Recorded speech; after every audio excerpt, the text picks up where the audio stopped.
Teve uma época que eu invoquei que eu queria fazer direito. Cheguei a fazer prova, não passei, então desencanei. Né? Então, aí eu comecei a vender, né? Eu comecei a vender semijoias.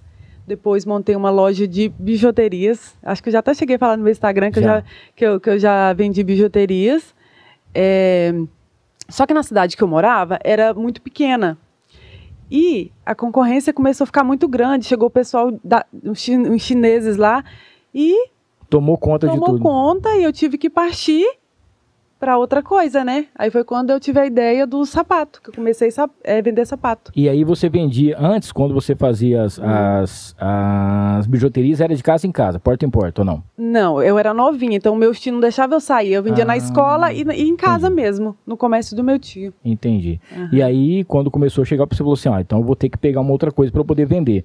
Bom, semijoia já tem, isso aqui já tem, bijuteria já tem, sapato não tem tanto. E foi quando... Só que eu quebrei...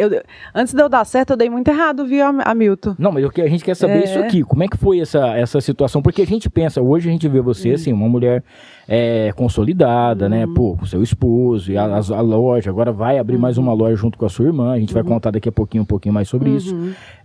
Mas tem esse lado também. Como é que você vê as pingas que eu bebo, mas não vê os tombos, né? Ixi, já dei muito errado, você não tem noção. Pode falar. Eu e meu esposo, quando a gente começou, a gente inventou de comprar uma fábrica de sapato. Meu Deus do céu. Só que a gente não entendia nada de sapato. E era duas pessoas querendo ficar rico do dia pra noite. E aí, como que foi isso? Porque assim, eu não quero saber desse negócio de vender sapato, eu quero fabricar o sapato. É uma fábrica. A gente viajou e a gente achou que era fácil, né? Não, vamos comprar uma fábrica porque a gente vai conseguir ter preço bom, fabricando. Só que o processo do sapato, Hamilton, a gente vê o sapato pronto, só que é muito difícil. E a gente achava que era um processo fácil, mas não era. Foi onde eu e ele quebrou, né? Tem muita gente que não sabe, a gente quebrou, assim. A nossa sorte é que ele tem a profissão dele, né? Sim. E aí ele arrumou um emprego e eu fechei a loja, a gente mudou, foi para uma cidade menor. E aí eu parei, né, de mexer com sapato. Aí eu comecei a vender bugiganga de São Paulo. Viajava, comprava uns acessórios, uma coisinha aqui, outra ali, nunca parei.